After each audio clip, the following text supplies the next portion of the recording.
Hello, hello, hello. Before we jump into this too far, yes, this will be recorded, and we'll be sending out links to everybody that registered. Yes, you can share it with a friend. Yes, it's a new year. It's a new Dan. We have a bunch of new offerings, and you guys caught me at the right time. Kind of professionally peaking right now. So let me just tell you a 30-second introduction to the craziness that is my life, and then we'll talk about tonight's topic. So there are three big things happening now for me professionally. The biggest, funnest, bestest thing is that we are launching My Practice Plan, which is a collaborative course with the Institute for Functional Medicine. And I'm teaching the class. IFM faculty and I are working together to make it a great experience for you. And it's super exciting. We're having the first version of this. We're kind of past the test phase, is launching January 22nd. Which is like 2 or 3 weeks from now. So if you guys are interested in practice management stuff, we're agreed with the Institute for Functional Medicine. The very first class that is in January only is going to be 30% off. So instead of $7,500, it's going to be $49.95. So if you want to jump in, this is the time to do it because we're going to raise the price up to the regular price after January. And that's number one thing that's happening. I could go on for hours about it, but anyways, it's the most fun I've ever had, and it's the greatest group of docs you could ever imagine.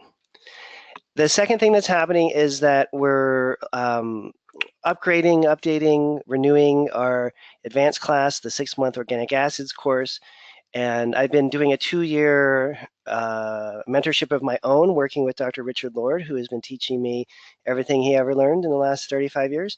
And Richard, for those you don't know, is the man that developed the organic acids test, the GI effects test, the ion panel. He's the lead scientist in our industry, really. He wrote the book that we've all read, hopefully, Laboratory Evaluations in Integrative and Functional Medicine. And he's just the lead scientist. So we're going to be releasing a whole series of coursework on follow up with my work with Dr. Richard Lord, and that's going to be starting around the summertime.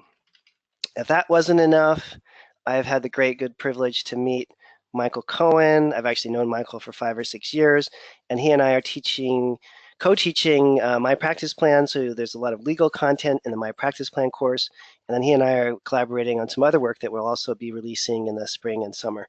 And so anyways, this is a really wonderful time for me. We got a lot of things going on. IFM, Richard Lord, Michael Cohen, all happening this year for those of you that are interested. And just so you know a little bit about where I'm at is that, I thought I had already, I've been doing this for a while, like 20, 25 years. I thought I'd already kind of I kind of know what I'm doing a little bit, at least by now. But working with Richard Lord the last 2 years has been the most enlightening educational experience of my career. And so it's just like it really, no matter how old you get in this profession and how much you do, there's still more to learn. That to me is really exciting. And working with Michael Cohen, is like, he's just an academic heavyweight. And to have that level of caliber of people in my life is just really, it's just a joy day to day. To sit down and do curriculum development with faculty at IFM one day and then, fly home and work with Michael Cohen the next day, it's just an incredible and wonderful experience. So things are going great at Kalis Institute. You'll be seeing a lot of new courses coming up. But the first one, which we're going to be talking about loosely tonight, is the My Practice Plan course. I'm talking, focusing more on business-related issues and how that impacts us and what we can do about our businesses to make them successful. So let's jump into that, and we're going to present, and this is an inspiration from Christy Hughes, who many of you know is a doctor that's in charge of medical education at IFM, and we were sitting down one day brainstorming. She's like, Dan, what about Ikigai? And I was like, okay, let's do it. So this is a talk that I would dedicate to Christy and her inspiration for bringing up the subject of Ikigai, and we'll get into how that can apply to your practice and practice building. Okay, and if you're wondering, yes, this is a shirt. I was in the fashion business. My second wife and I,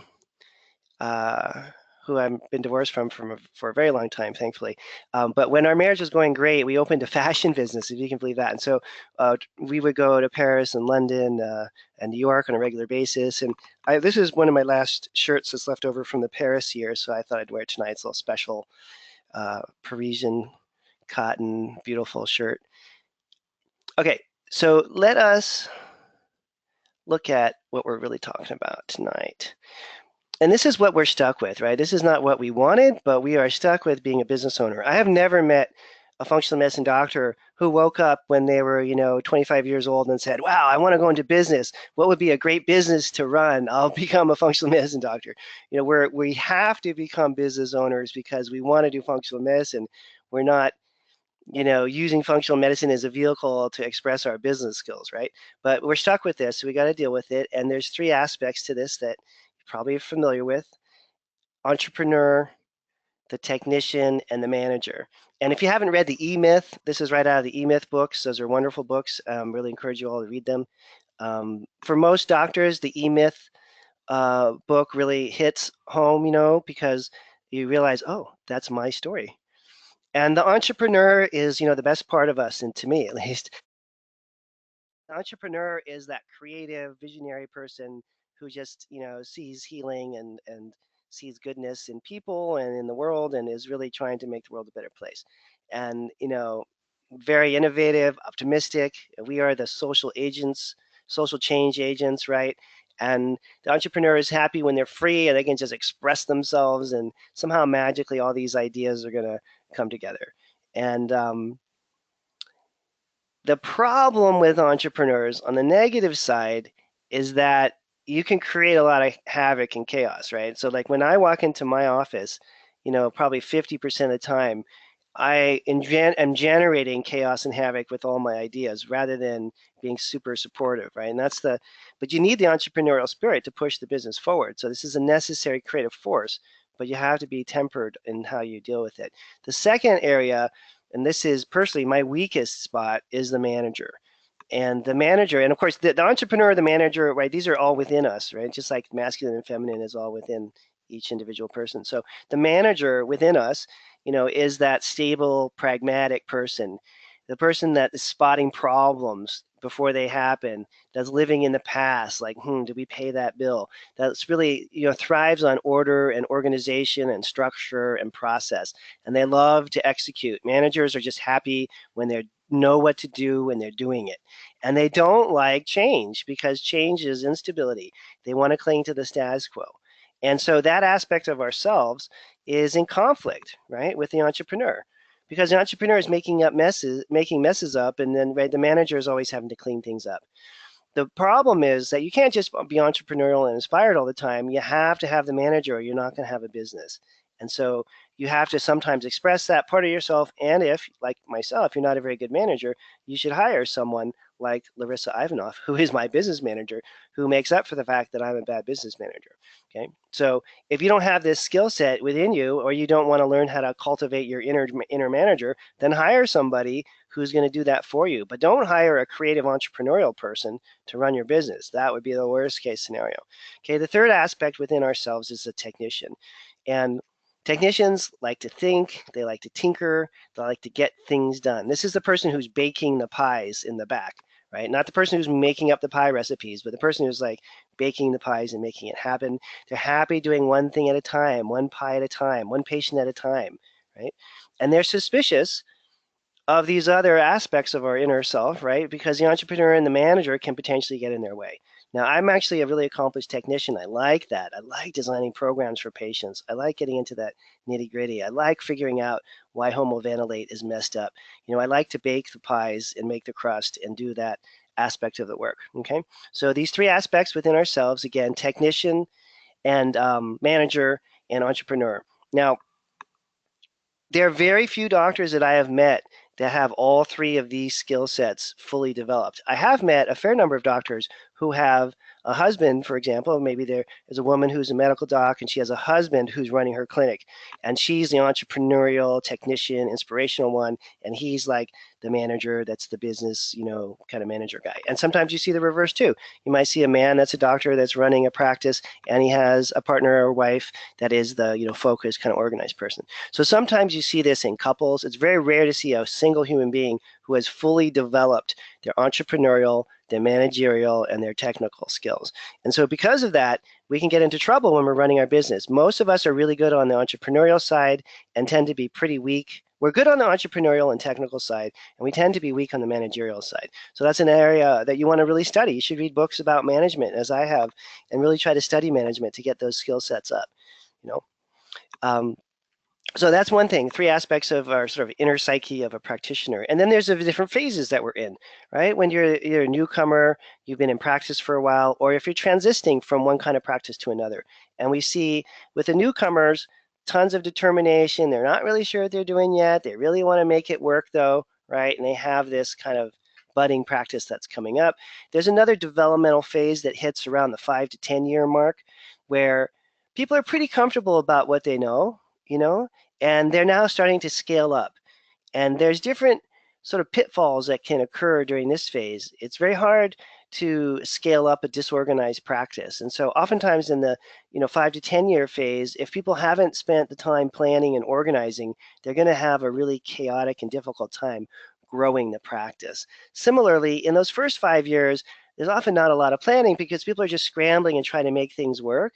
And so there tends to be a lot of extra work that happens in those first 5 years because of the lack of planning. Same thing in that 5 to 10 year stretch. And then in that 10+ year stretch, really consistently, people start to burn out because they haven't planned sufficiently to make the business model work. And they're really good clinicians. They love their patients love them, but they're in this kind of phase where it's how to say it. It may not be complete burnout, like they want to quit their practice, but it's this kind of feeling of existential angst, like this isn't really exactly as fulfilling as it could be, and I am not waking up in the morning just full of vigor and excitement about every single aspect of my life. And so oftentimes the inspiration has been disconnected, and we need to reconnect that inspiration when people are in that transitioning phase. And for this phase, again, business planning can make a really big difference because usually the practices are large and they've taken on all these different tasks, and it's just a mess of complication that they need to sort of streamline. And again, planning can help with that. So planning helps newcomers. Planning helps existing practices in that 5 to 10 year range. Planning is super critical for that practitioner who's been around for 10+ years and has just grown this amazing business, but has to rein in the chaos a little bit. So anyways, whatever stage you're in right now, planning can be really important. And in fact, the earlier you start doing this, obviously the less stress you'll be under over time. And just some basic business plan ideas that we should all jot down. And in my practice plan in the course, we do this in the first month of the class. Everyone writes out a business plan. And so if you don't have a business plan now, then there is a plan in place, but it's just not something that's going to be actualized, right? It's just you're letting it just be left to the wind. And so having this written down really makes a big difference. And there's some key components. It doesn't have to be more than a couple pages, but you should be spending an hour or two a week on business planning. What are the basics about your company? The reasons why you started this, where you're really coming from, who's your target market?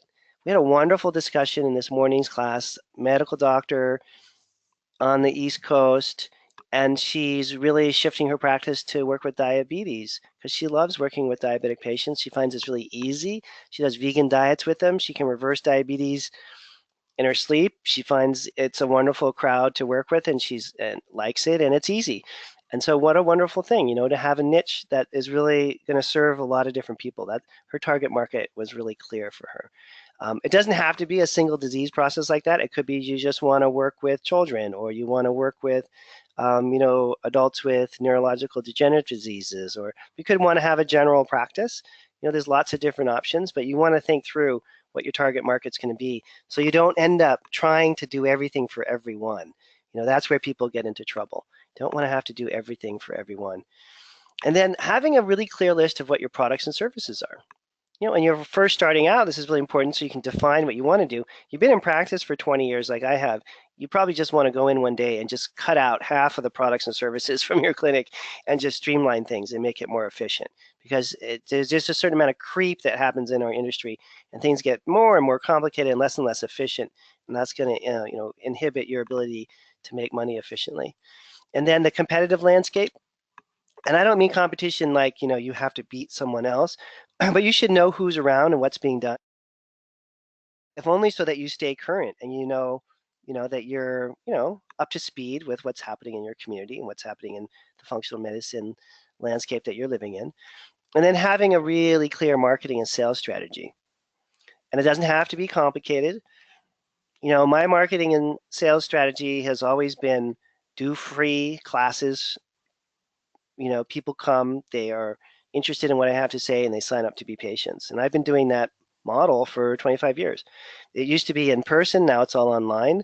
I did one last month. We had like 2,000, 2,300 people signed up for my free webinar on whatever it was I was talking about last month. And, we'll get a bunch of patients sign up every time I do one of those. So it's just purely, and my marketing has just always been purely educationally oriented, and it's worked for me. You can make it more complicated if you want, but it can be as simple as that, and you can be quite successful in that regard. Okay. And then these are coming in the later section of this slideshow because of these slides because I don't like this stuff. But really got to figure out your operations and how that's going to work.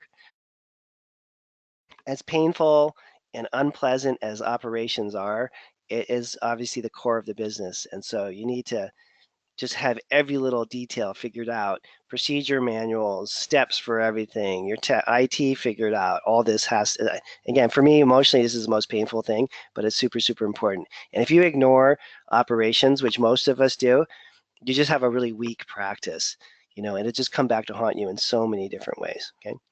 Now, financial planning, for some reason I like financial planning. I do a lot of financial planning.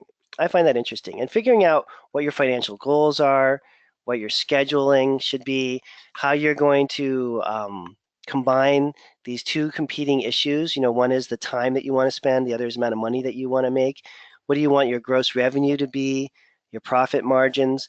I've been running my clinic for maybe the last 13 or 14 years with almost the exact same numbers year to year. We'll collect around, on a really slow year, around 850,000. I think in the biggest year, right around $1 million. We have profit margins around right now 57, 58, 59%, somewhere in that range.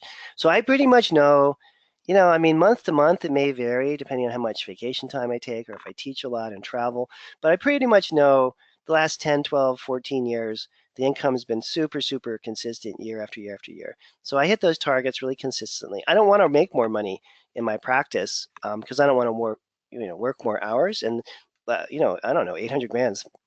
I get to keep half of it, so it's plenty of money to live on, even in California. But having a general sense of what that is, and then getting comfortable with where you are so that you're not scrambling for cash all the time. We want you to be relaxed and comfortable about money. That's really the main thing. And then this is something that I struggle with all the time, which is action plans and timelines, because I'm in the entrepreneurial clouds all the time, and it's really hard for me to come down and just execute and tell my staff what I want to have happen and when, and what are the things that I need to do in the next 30, 60, 90 days. I don't have them right here. They're in the other room, but I have like a series of notebooks I travel around with because I write all this stuff down by hand. I don't like to do my planning on a computer for some reason. So I'll just, pull out my notebooks and just start looking at all the things that I've been doing in terms of planning.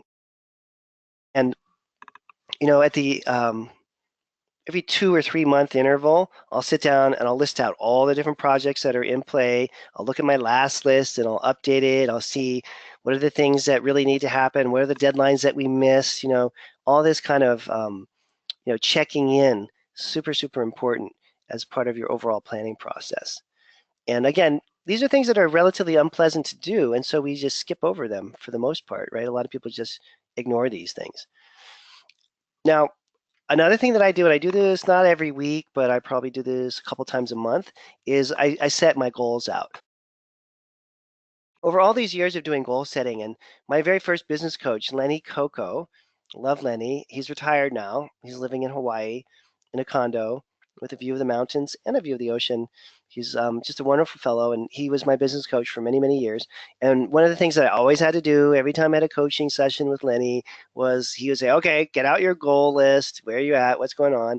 And he was my coach for over a decade. So I got really into the habit of this. And if you look back, I saved all my notebooks. If you look back on my goals from like, I don't know, 1995 or something like that, I never ever hit any of my goals that I set, just to be honest with you guys. So like when I was first doing goal setting with Lenny, 1992. Wow, is that true? Yeah. Okay, 1992, I started goal setting with Lenny, and by by 1996, I had surpassed all of my career goals. You know, so in other words, 1992, I sat down, I wrote out all my career goals, and for my whole career, like what I wanted to do by the time I retired, and 4 or 5 years later, I'd already gone past all of them. So I never really matched my goals to what actually happened in reality. Sometimes I would underestimate and I would have all these goals that I didn't achieve, and then other times I would set these goals for 20 years later, and I would hit them in like 4 or 5 years. And then I remember that problem. I was in the mid 90s, and I was like, oh shit, what am I going to do now? Like, I already hit all my career goals. I was like, it was a problem. I didn't know what I was going to do next. And that's why I was saying, this just happened to me again 2 years ago with Richard Lord. I'd hit all my career goals, and I meet Richard Lord, and he starts teaching me, functional medicine physiology that just makes my head spin every day.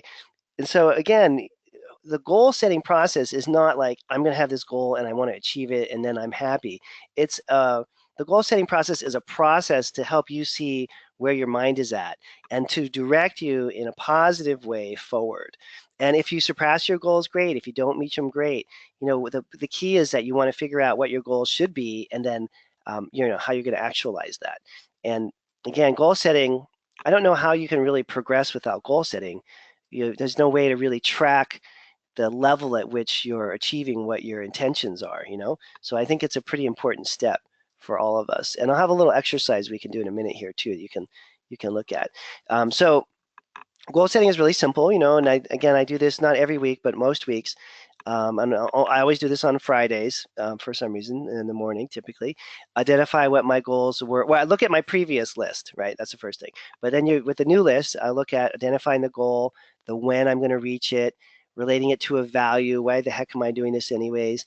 Telling other people about it. My staff, their eyes may roll, but I'm always telling them what my goals are. Like today, we just set a goal for the number of doctors to sign up for the My Practice Plan course. And I was like, okay, we hit that number of doctors, we're all going to the best restaurant in San Francisco. So we all have a goal to get a certain number of you guys signed up for the class, and there's an incentive to it, because if we get enough of you signed up, we all get to have like a meal at Gary Danko, which is one of the best restaurants here in the Bay Area. I've never been to Gary Danko, so I thought that was kind of a good reward for all of us. List of resources needed to achieve this goal, potential roadblocks. And, I learned as much from Lenny from the goals that I set that I didn't make. So like I would set a goal, a month later, I'm talking to Lenny again, and he's like, okay, get out your goal list. I'm like, hey, Lenny, I didn't even get close to making this one. And he's like, well, why? What's going on? And then that process of realizing why you didn't reach your goal is the whole point of setting the goal. The point is not to reach the goal. The point is to understand, oh, okay, well, that wasn't realistic, or I need to have another full-time staff person before I can even hit that goal. Whatever it is, you start to use the goal setting process to realize your potential problems and the potential benefits that are going to come out from doing all this. What reward will you provide yourself when the goal is achieved? Again, dinner at Gary Danko if we get enough doctors signed up for this next class. It's really important to have rewards, because why strive for a goal and then reach it, and then the goal in and of itself is meaningless, right? You have to have a tangible award, a reason, a tangible reason. The things that I've used in the past as personal goals, rewards, bicycle purchases for sure. There have been maybe 2 or 3 times when I've allowed myself to perhaps buy a new and very fast car as a reward for hitting a certain goal. I don't want to appear to be too shallow. Bikes, dinners, cars, those are the main things that I reward myself with. Oh, travel. Yeah, maybe like a fancy trip somewhere, or like a thing I wouldn't usually do, like a fancy trip to a spa and then some massages, something like that. I usually wouldn't do, so that would be like a reward if we hit a certain goal at work. And then most important step, obviously, is what's the next action you're going to take? Because a lot of us have all this stuff written down, but we don't do anything about it. And so the inaction can really what kill you. So and even if it's a single action, even if it's like picking up the phone and calling a lab company to ask them a question about something, whatever it is that you're going to do, that's going to bring that goal, one step closer. But again, goal setting is not about achieving the goal. It's about either surpassing it or learning from it. It's very much a process. And I never worry about whether the goals that I'm setting are actually going to happen or not. It's just more a way of tracking things. And then another concept, which I find a lot of us don't know about, so I just thought it'd be worth having a little slide on, is the concept of margins. And I was at a conference a few years ago and asked the doctors what their margins were, and no one could put their hand up except for a few people. And I realized, oh, people don't really even know how to define what a margin is. It's kind of the most basic business principle, which is that you sum up all your income streams. Now, each of these income streams can have their own individual margins. So, for example, in my life, I have a certain margin, 57 to 59% on my practice. And that's the amount of money, if I make $100,000 in practice, I get to keep around 57 to 59,000 of it before I have to pay taxes.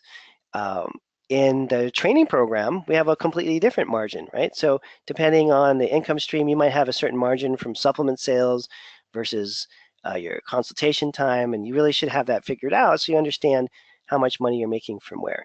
If you can hit a 60% margin, meaning if you collect $100,000, you get to keep 60,000 before taxes, you're in really good shape. That's exceptional. If you can beat that, that's even better. I've seen some practices that can beat that. A 25% margin in the beginning is okay. If you're buying a lot of equipment and those kinds of things, that's acceptable as well. Okay. And another way of saying this is that your expenses should be limited to around 40% of the total collections. The amount of money you spend on marketing, for example, should be around 10% of your total collections. There's going to be a certain amount of money every year that you have to spend on legal issues and accounting issues. So as you're starting to look at your expenses, you just want to allot certain amounts of money into different buckets so that you're not hitting your head against the wall all the time wondering where all your money went. But if you can get up to a 60% margin or even beat that, that's really a wonderful thing. And that is total. So in my practice, that's total. That it means it includes my consultation time, my supplement sales, my lab sales, all that kind of mushed together. And then on the implementation side, and when we look at this Ikigai exercise, and you guys can start to think about, how this would impact you on an emotional level, is starting to think about why we're all doing this. Why did you decide to become a practitioner? It was very clear in my mind why I did it. And what's your story? What's your personal connection to the work? What's most important to you? What does that, successful future look like? How would that feel? So that you're starting to, bring an integration between the business planning process and your emotional and spiritual life.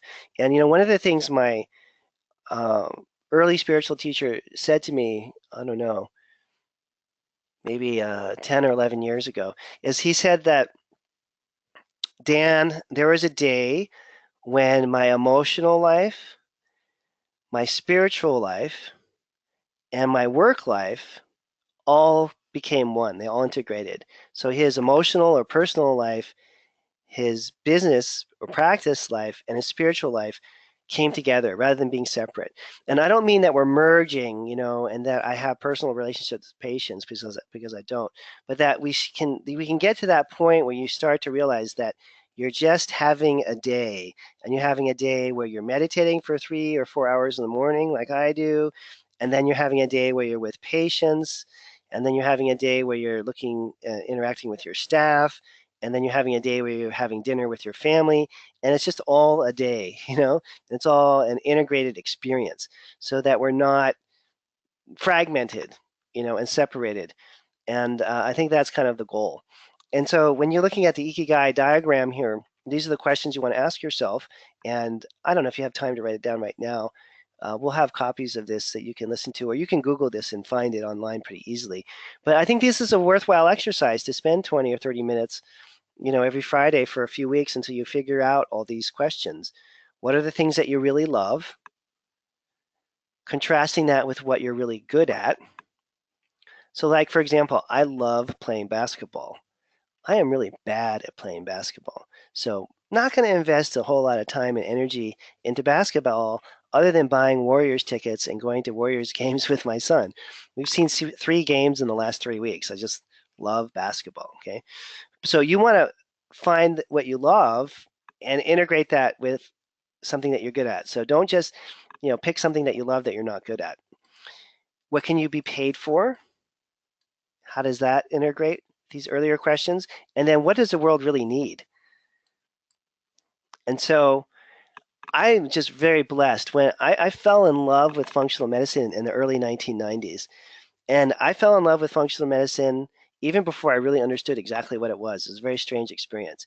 And though then I practiced functional medicine and I studied functional medicine and I got pretty good at it.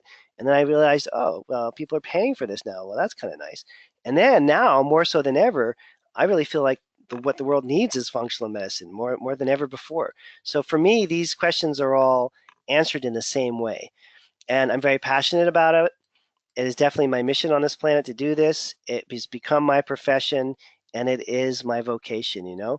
So for me, it's all integrated in this way. And then for me also, there's very specific aspects of functional medicine that I can fit into the Ikigai, which would be different for each one of us, right? And now, if I was thinking about doctors that I know, that burned out. So let's talk about, because that's the risk factor here. So doctors that I know that burned out, I'm gonna just kind of flash on. There's one guy I'm thinking of, Mark. So let's think about Mark. He was good at it, very good at functional medicine. I think he liked it but didn't love it. He did well on the mission side, but didn't do well with the money part. So just constantly working too many hours and got burned out. So, if one of these equations is missing, if you can't figure out how to get paid for what you love to do, and you end up working too many hours, then you can have a potential for burnout. And that's really what we want to avoid. Okay. Here's another version of this here. Reason for being, right? Again, similar to the concept. It's a Japanese term, of course. What you love, what the world needs, what you can be paid for, what you're good at, integrating these 4 elements. And where these elements come together is what they call your Ikigai. And then you can live, like a passionate, mission-oriented life and have, plenty of money to live comfortably. That's kind of the goal here. And we want practitioners who are going to be sustained by their practices, and be able to do this work, decade after decade after decade. That's the bigger picture here. And if you vary from any of these things and you're doing things that you're not good at, so like I'll give you an example of that. Like I am bad at dealing with mold cases. I I might as well just not even think about SIBO, and I would never take a Lyme's disease patient ever. So I'm just not good at any of those things. And if I had a ton of Lyme patients and SIBO patients and mold patients tomorrow, I would just like quit. I would walk in my practice and go, I don't want to do this anymore. So I've kind of figured out within the world of functional medicine what I'm good at, and then I work to attract those patients. And if I do have a new patient tomorrow who has Lyme disease, I will refer them to my good friend, Dr. Schweig, who is a Lyme disease expert, right? I'm not going to turn them away. I'm just going to say, hey, I totally get the Lyme disease thing. I'm just not the right person for you. Here's 2 or 3 doctors I know that are excellent at this. So I can, maintain what I'm good at and still have an ethical practice and not turn people away. What are things, again, in terms of like what I love the part of functional medicine that I love the most is the human interaction. And then I really like analyzing labs. Those are my 2 things that I like the most. And so what I don't love is, figuring out the credit card reconciliation. And I don't love, rescheduling patients, right? So I've just sort of, again, outsourced all the aspects of the work that I don't love, and I pay other people to do those for me. In terms of what the world needs, I think we can all agree that the world needs functional medicine. I don't think that's too complicated. And then what can I be paid for is super important, because we find a lot of doctors that do a lot of work, but they're not getting paid. So like they're doing their own bookkeeping, which is kind of silly, but no one's paying you to be a bookkeeper, right? You should be paying another person to do that. Or they may be doing, gosh, we had someone the other day who's answering her own phones, okay? Well, you should probably hire somebody to answer the phone. So the things that you can be paid for should really be centered around the delivery of services that only you as a doctor can offer, right? So that you're not ending up trying to do everything for everyone. And that is a big problem when you're running your own business. So just be on the lookout for that as well. So hopefully this will be a little bit inspirational for you guys to start to think about, where's your sweet spot in all of this? And let me show you a couple other things that we should look at real quick. Here's the community, which is one of the features of the course, should you choose to sign up. And we have a wonderful group of doctors that are involved. And I'll show you, well, there's a bunch of different classes, so I'm gonna just show you the menu so you can see what are the potential things that you might be interested in. Because things have really advanced quite a bit this year, and there's a lot, and it's a little confusing, but I'll just step you through it super quick so you can see. So there is the My Practice Plan course, which starts in a couple of weeks, and that is the collaboration with IFM that is strictly business-oriented, business strategy, legal strategy, all that good stuff. You can read about it on the website if you're curious about that. And we do have that discounted rate, so it's a little under $5,000, $49.95 for the January group. Then it's going to go up to the regular price, so good time to jump in if you want to do it. The other offerings that I have are the one-year mentorship, which includes a year of coursework. We look at hormones, GI, and we spend 6 months on organic acids and talk a lot about the more advanced application of organic acids. If you are already pretty advanced in your practice and you don't want to do the whole year, you can also just get organic acids by itself or the mentorship part by itself if you're more of a beginner. So you have a bunch of different options here, but it's either business track or a clinical application track for training, and either 6 months or a year. And the My Practice Plan course is a 4-month commitment if you're interested in the business training part. Okay, and we have My Practice Plan launching in end of January, and then the mentorship program will relaunch in at the end of February. And then I have a pretty robust travel schedule in case any of you guys want to meet me in person. I always love meeting people in person. So we'll be I'll be at, my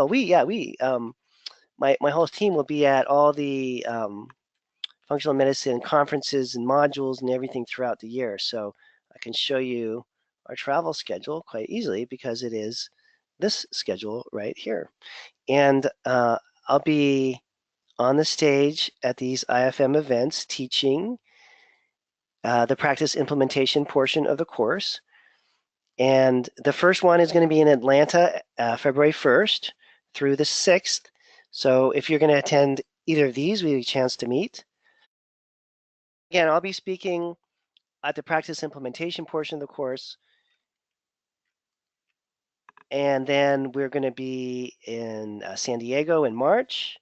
I'll be down there doing a talk as well, in case you're a San Diego related person.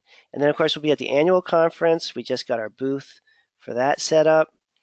So we'll be there, and that's in Hollywood, Florida. And then I'll be back up in Portland, Oregon for these two in July, if you happen to be attending any of those or in the Portland area. And then we're going to be in Washington, D.C. in the fall, London in the fall, and then rounding up the year in Nashville. I'll be there in Nashville for a week. So that'll be my travel schedule there. Oh, and there's one other trip. I'll be in Ireland as well. So there's going to be a lot of access if you happen to be attending any of these seminars. It's always really fun for me if you see me wandering around the hall to just come up and say, oh, hey, I've listened to your class, or I'm in your class, or I've done some of your free webinars, and to meet people if you're in any of these towns. And hopefully these be interesting for you as well to take some of these classes. I've been to almost all of these seminars myself as a student. There's one or two I've got to catch up on that I'm missing. And they're just excellent courses if you need to brush up on your coursework in terms of what IFM offers as well. All right. So I'm going to wrap up with one last thought here. I'm going to show you something that was kind of inspirational for me. And this is really a challenging thing here, but let me just show you here. And we're going to talk about this in more detail next time too, okay? So I just want to kind of Oh, we're having another one of these business-oriented courses. I think it's 2 weeks from Thursday. So if you and then the next class, the next free class is going to be on financial planning, and I want to really kind of crank out some numbers with you guys and show you how you can start to get some financial planning done. And so having a spreadsheet like this, we'll review this in the next course, is really kind of helpful so that you can start to see what how your money and your patient hours and all that will move around. And so this is just a simple, well, not simple, but kind of advanced Excel spreadsheet, and you can map out the number of hours and the number of patients and how much you charge, so you can start to see how that's going to impact you. And then there's expense projections in here as well, so you can list out all your expenses, compare that to your revenue, and start to get a general sense of what your margins are like. So like for this fake example here, the profit margins were 70%. And then a tool like this then allows you to continue to go back and adjust things. You're like, oh, okay, well, that's a great margin. How could I, make $100,000 a year? What would that take in terms of patients, patient flow, the number of hours that I work, and all this? And then, okay, so I'm making 100,000 a year now. Well, what are my expenses going to look like? How much do I actually keep?